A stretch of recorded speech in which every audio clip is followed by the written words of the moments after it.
I always use my hand to describe the LGBTI community. It's LGBTI, and my pinky being an I, because it's a small voice. In this entire community, I have found that then intersex people don't get their issues addressed when it comes to the LGBT community.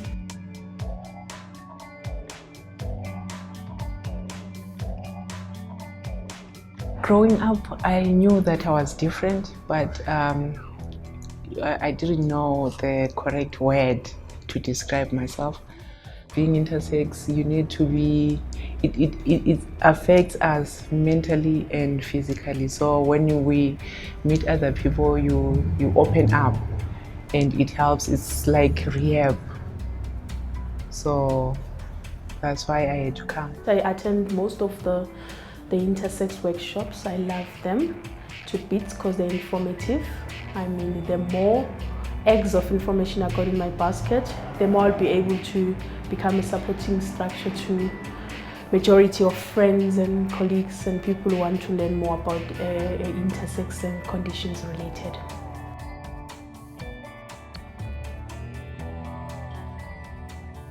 ICD is the International Classification of Diseases, and it's a very long and complex list of diseases, of disorders, of injuries that is compiled and produced by the World Health Organization. It's used as a diagnostic tool, which means that if you go to see a doctor here or in South Africa, or you go to see a doctor in Argentina, they are going to use the same diagnostic language. So if you get a diagnostic here and you are traveling and you want to communicate the kind of diagnosis that you have, all doctors around the world speak the same diagnostic language. I have a very special, it's called Major Rokitansky-Kirstenhauser syndrome. I pick it up myself.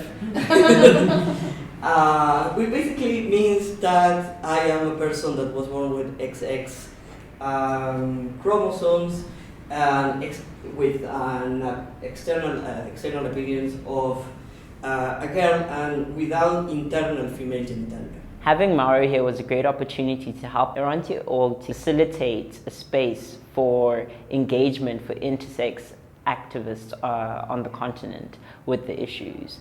As far as we know, there hasn't been any engagement with regard to ICD specifically by intersex activists on the continent, and we wanted to be able to create a space where people could start engaging with the issues and discussing whether they really, the diagnostic categories reflect their lived realities and how they impact on them in terms of medical intervention and other issues related to intersex healthcare.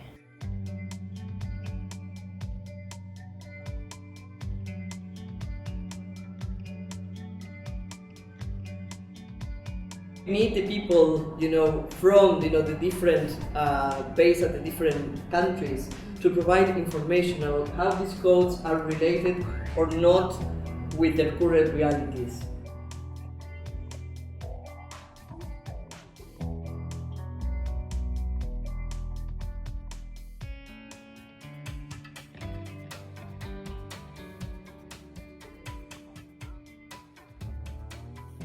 ICD is supposed to be a global tool prepared by a multilingual, multidisciplinary team, but it's actually dominated by global north perspectives, and all the language there don't take into account regional experiences, like our experiences in many countries in Latin America, and I'm sure that that's experienced in many countries in Africa. The reality is that in the formation of ICD in the very beginning, and in the revision processes that have happened, often the African continent hasn't had really strong voices in those processes, which has serious implications in terms of application of the ICD manual. I've got my twin sister here who's my identical twin. In fact, our hands are also stuck together. She can show you her hand. It's also got nothing to do with, I just think that it happened, by virtue of us being identical twins,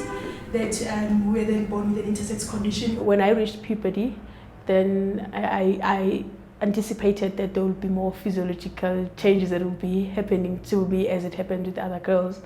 So then, but I saw a delay in things like menstruation. Then it got a little bit of a concern deep down in my heart. But then because of my twin sister, then we were both in the same boat. So we got worried. It's just that because there was a lot of challenges in growing up with that, you did not know how to further find out solutions to that or answers to that.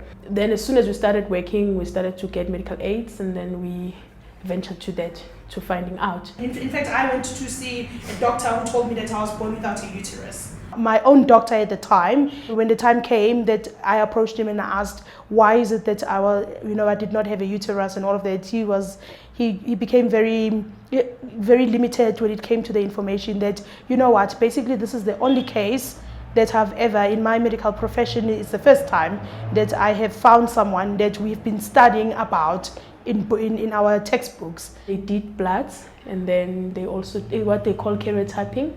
Then it came back as X and Y. So she then told me, fortunately it took like a month. Then I had to come back there alone, and then she told me, yeah, you might be having a condition called androgen insensitivity syndrome, which is part of family of intersex conditions. While in the midst of that, my sister also got a diagnosis as well. So she said, okay, hang on, I think I know what we have. Androgen insensitivity syndrome, meaning that androgen is insensitive in your body completely. Instead of you having genes of a male that then develop into you becoming a male, those have failed. Your body has become insensitive. They have absolutely not read any of those, and then you basically then come out as a female with a female brain and everything, and you then live life partial. So you're basically in between, walking in between being male and female. ICD-10 doesn't include the word intersex, and we don't necessarily want that word to be included as a diagnosis. What we need is that the categories that are included in ICD and that concerns intersex people have better names, and we want them to have better definitions that are not stigmatizing, that are not pathologizing. For example, congenital malformation of genital organs.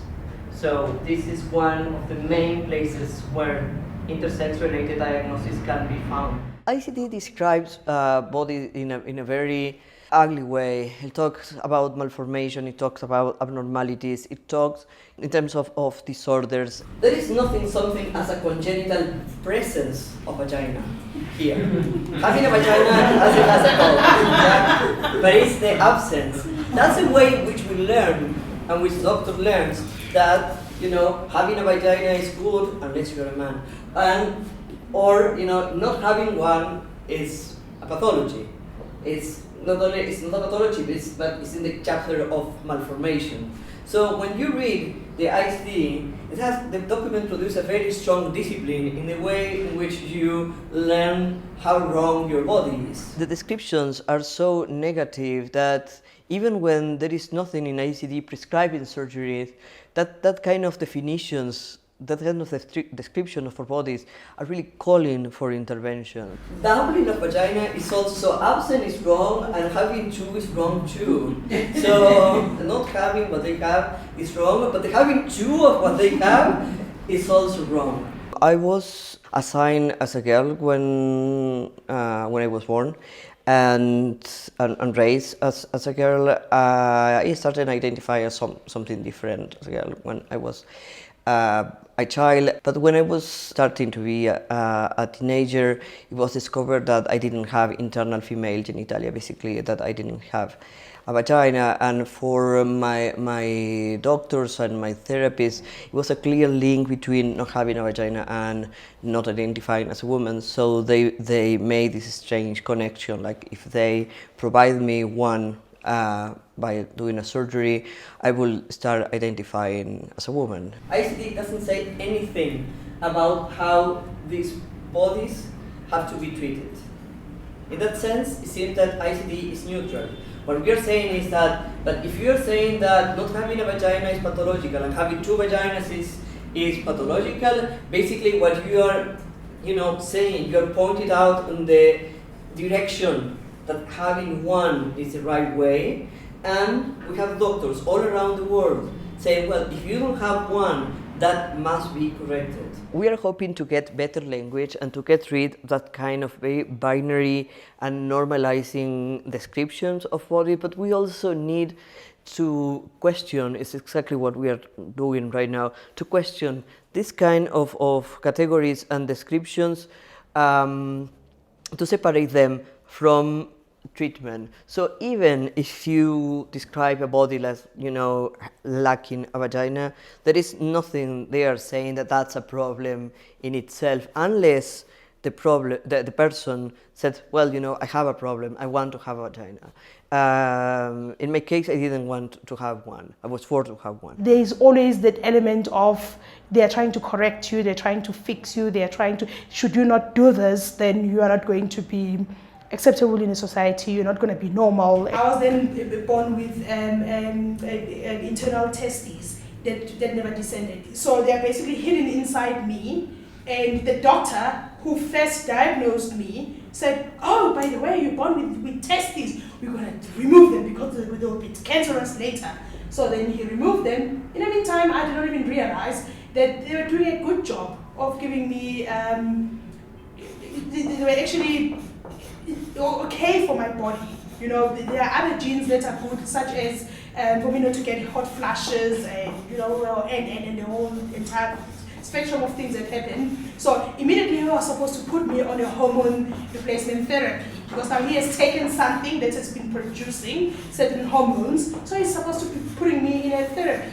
And again, yes, I know he would debate to say that at the time that we did it, we had to sign a consent form, but only if I understood what I had, I would have decided. I know that with my twin sister here, she has not undergone such an operation because it's her right not to. Especially with early interventions, people who had surgeries when they were children or babies, people have scars and they can't explain what happened to them. They don't have access to their own medical records, which is really a violation of the right to identity and to the right to truth, to know, what happened to you. We advocate for work such as do not remove anything, do not try and patch and cover things, let a child grow, let them have a freedom to decide where they would like to, where their journey takes them, and then they can decide to close or to remove or to, There is no way, of getting a perfect body out of normalizing surgeries. I'm saying this because it's a very common fantasy. Sometimes doctors and sometimes parents, especially doctors and society in general, they believe that bodies can be normalized, and there is not going to be any trace out of normalization. But actually, this kind of normalizing procedures always leave a trace in the body, in the mind, in your feelings. It's impossible to delete the experience of having your body, change without you consenting that change. People, in a way or another, remember or have nightmares or have scars or pain. Several operations were done to try to normalize me. I still don't know what normal means.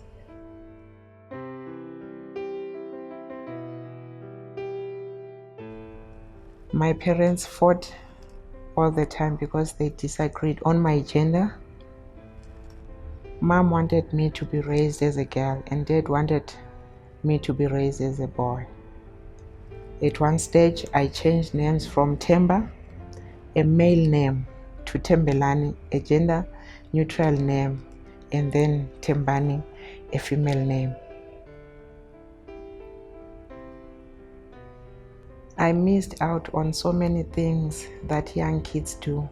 I was deprived of proper, precious, and important privileges of childhood and innocence. I wasn't allowed to play, undress, or even swim with other kids because my genitals looked different from theirs.